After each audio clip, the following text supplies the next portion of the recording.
I was just nearly signing for somebody else, and then obviously when the opportunity comes to sign for your hometown club, you know, I jumped at it, and I came, and obviously I've been here before as a kid, so I know what it's about, and you know, it was a proud moment to sign from. And when you signed, did you ever imagine in your wildest dreams you'd be playing at Wembley twice? No, not really, but you know, that's football. You can throw anything at you, and you know, it's probably, like you say, the best part of my career, and you know, I'll look back at them times at Wembley for years to come.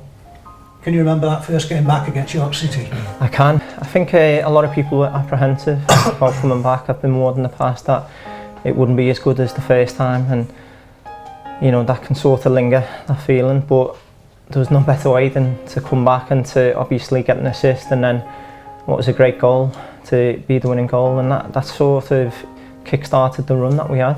The lads were low on confidence. Same to myself, because the previous few seasons I hadn't played as much as I intended to or would like to. I was low on confidence, and I knew by coming back to a place where I was, you know, loved, I'd be welcomed back with open arms, and it would give me that confidence again to sort of kick-start my career and to put a little bit of swagger back into my play. And that swagger was evident when you buried that penalty at Fleetwood. How did it feel when that one went in? I was actually going to dink it down the middle, and I thought if it did and I missed, look a right plonker, but lucky enough it hit the bar twice and ended up going over the line. Prior to playing at Wembley in JPT, had either of you been to Wembley before? No, not me personally, no, I've never been. Yeah, I've been to watch Liverpool. Unfortunately, they've lost every time I've been to see them there, so I thought it's not a good omen. Can you describe the thoughts waking up that morning and what it felt like to be going to Wembley? The first time, yeah, I woke up really nervous, to be honest. I struggled to get any food down. You know, I'd never been before. Big stage, obviously the biggest game I've ever played in my career, so I'm really nervous. But when you've got lads like Adam there with experience next to you and stuff, once you get on the pitch, you sort of forget about it, and you know, thankfully you come away with a win. Yeah, same. I think the night before we were all occupied with a little bit of nerves, but the overriding emotion of excitement. I think especially in the first game we got off to a bad start. The gaffer got us in at half time and gave us a little bit of a home truth, didn't he? And that sort of kick-started us, and you know, as I say, it ended up being a dream day. What were your thoughts and feelings waiting in the tunnel before with the walkout? You sort of get the mix of nerves, excitement. You know, everyone wants to play at Wembley when they're a kid, so you're really excited, and you've got to like sort of bottle that and use it in the right way. And like Adam said, I don't think we used it in the right way in the first half. I think it got sort of the better of us, but thankfully we got in at half time and calmed ourselves down and got back to our wee play, and you know, it come up trumps.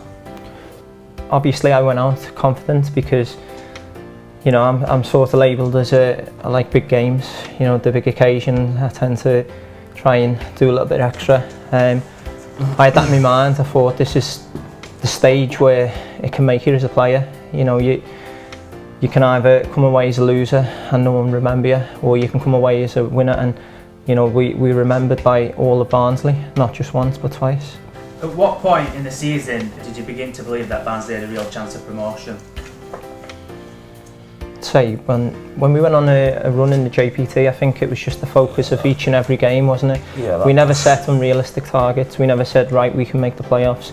We just kept going about our business quietly, and you know, we had to. The old cliche, weren't it? Like game by game, and then it just steamrolled, just turned into a big roll, and we just ended up in there. You know what I mean? And that's when you get our team, we've got good players, and we got a bit of confidence from them from that run in the JPT, and that just kick-started the rest of the season, really. Yeah, I think sometimes though it can have an adverse effect, because once we were getting close, we had a few little slips, and that's when, you know, people are thinking too much about what's in front of you rather than the task that's in hand. So we, especially Aki and Tommy, they kept us solely focused on each and every game as it come. And you know, I remember going into the last game, we were away at the champions and we had to get something, and who would have foreseen a 4-0 victory away from home? Did you think that win in JPT final at Wembley gave us an advantage going into final against Millwall? For me, yeah, definitely. Because like I said, touched on before, really nervous the first time, never been there even as a spectator, and then obviously being there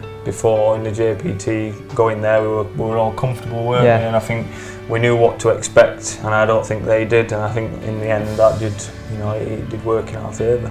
You know, going into that game, we started off really well, but we also knew, which was a really good advantage, that if we went behind, that we could get back into it just like the JPT. So, you know, we had the experience of playing there and winning, so we knew that feeling. More confidence, didn't we?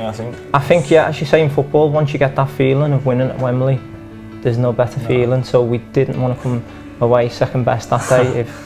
If anything, you know, we give it our all. And say, I think we went into an early lead, and then obviously the second, and obviously they got back into it and they started pressing, didn't we? We knew what to expect and get through to half time, and which we did. We started playing our football again, expressing ourselves, and lucky enough the littlest man on the pitch got the winner with a head.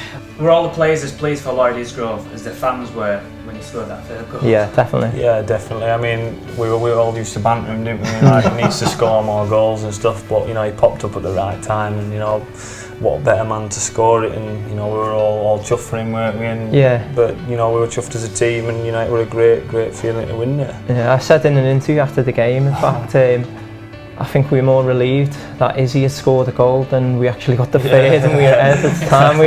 But that just showed how, you know, as a group, how close we were together and how much we wanted each other to succeed. How did you feel when that goal went in, that second goal? At Wembley? Yeah. To be honest, I remember picking it up. I was running, trying to occupy the defender to get him on the back foot, and as soon as that yard opened up, I didn't even realise how far out I was. I cut in. And you know, as you say, the whole cliche, as soon as it hits your foot, you know it's in. Well, to be honest, I thought it's got a great chance of going in. I actually didn't see it go in the top corner because I think someone ran across me focus. I just heard the roar, and that was it. I was off. No one could catch me. Listen, you can't take the fact that we've gone to Wembley twice and we've won, and it is memories that you'll look back on at the end of your career, and you know, you show your kids, your grandkids. I never shut up about it to mine now. But.